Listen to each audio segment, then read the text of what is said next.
Most employees don't find out whether their benefits are truly helpful during open enrollment. They find out on a Saturday night when their child is sick. They find out when a doctor recommends surgery. They find out when a prescription costs far more than they ever expected. They find out when they receive a medical bill that they just don't understand, or when someone they love gets a diagnosis that just changes everything. So welcome back to 5 to Thrive with Hart. I hope you all had an amazing 4th of July weekend. I'm Tony Hart, and this is where we take complicated employee benefit issues and break them down into practical ideas employers can actually use. Today, I want to talk about the moment a benefit plan gets put to the test, and not when enrollment guide goes out, not when renewal spreadsheets get reviewed, but when an employee is sitting in a parking lot, at home, with their family, or in a doctor's office thinking, what am I supposed to do now? Healthcare is already difficult. Then we add deductibles, networks, referrals, pharmacy rules, prior authorization, medical bills, different vendor phone numbers, and a confusing explanation of benefits.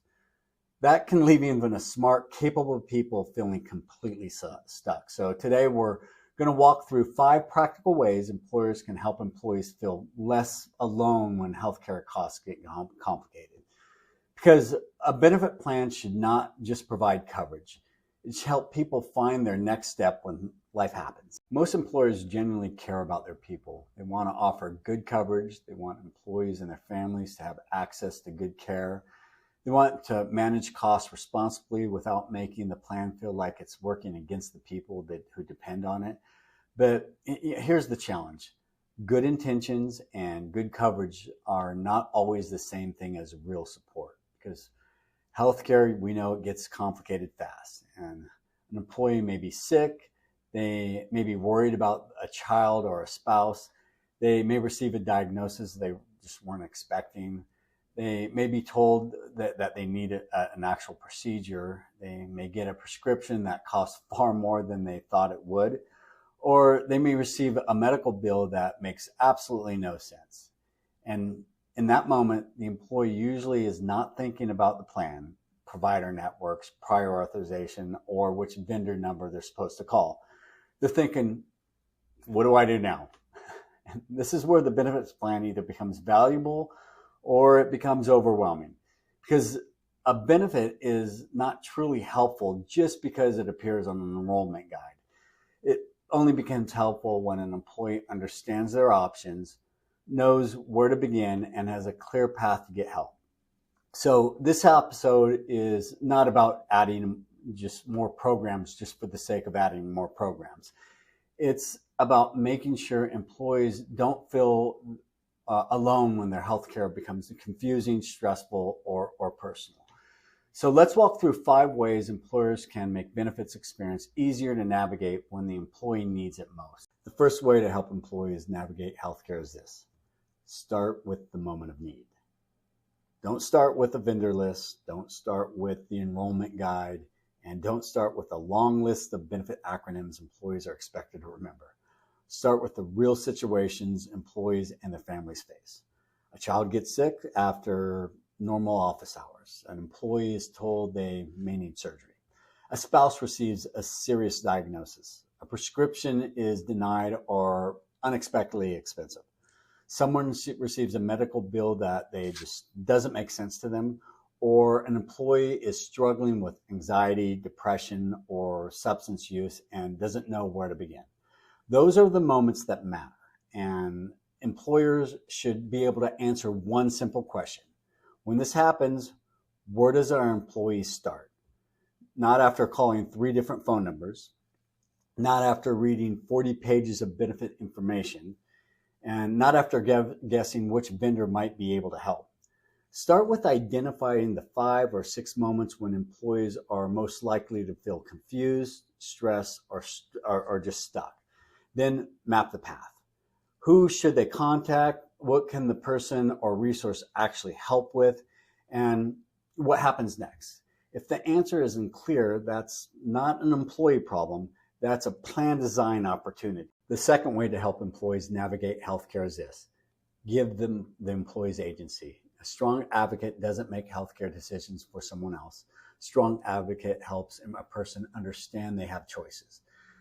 They help them ask better questions. They help them understand the trade-offs, and they help them make decisions that fit their own needs, values, and their circumstances. That's especially important when an employee is overwhelmed. When someone is in pain, worried about a loved one, or scared by a diagnosis, it's easy to simply say yes to the first recommendation without fully understanding what the options are.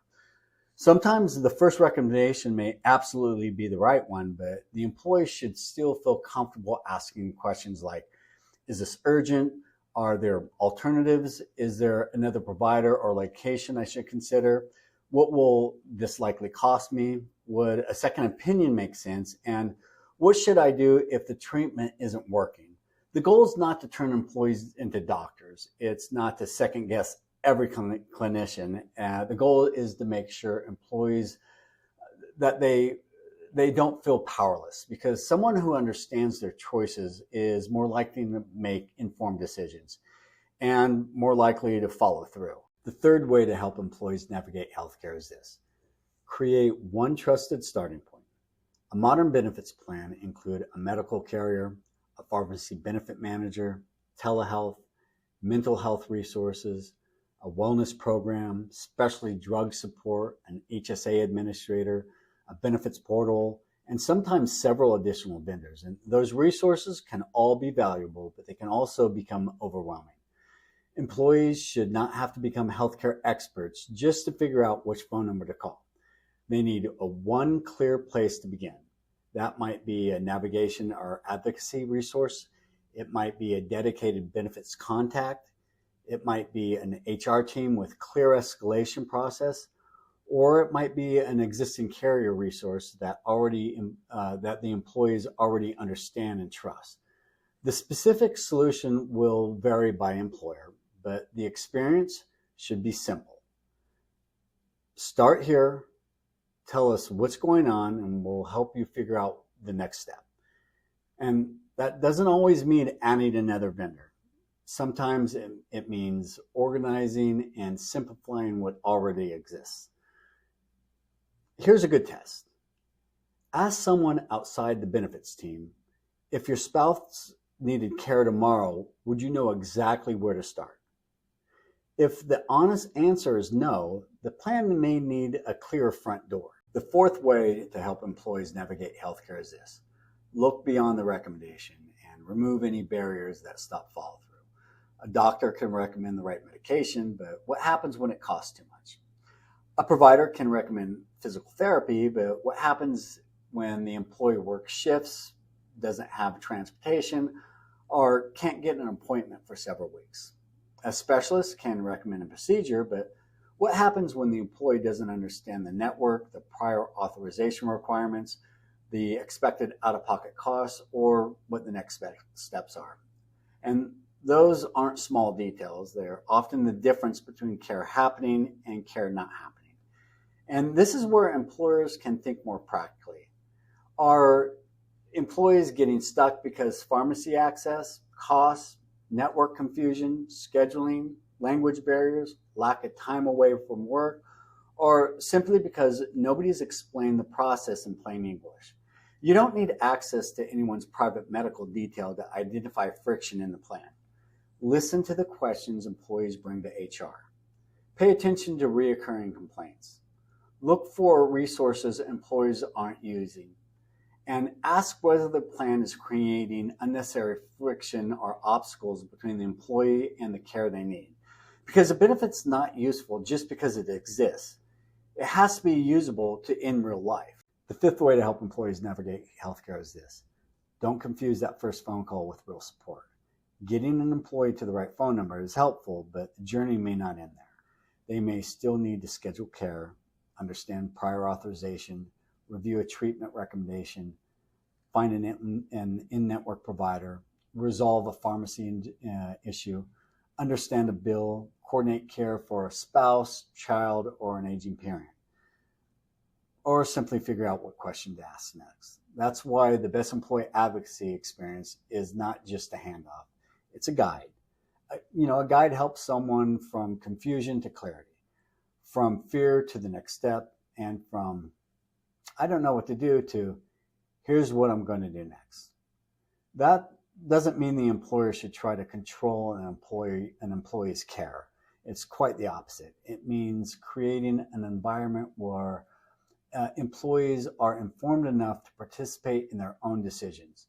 When someone's facing a serious health issue, they shouldn't feel like they're navigating a maze alone. They should feel like there's someone in their corner who can help them understand the path ahead. That's what support should feel like. So here's the takeaway. When life gets complicated, employees don't remember every benefits acronym. They don't remember every vendor's name, and they certainly don't remember every page in the enrollment guide.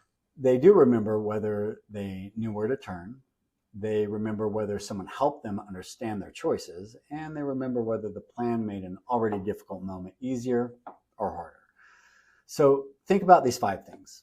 Start with the moments when employees are most likely to need help. Give employees agency and better questions to ask. Create one trusted starting point.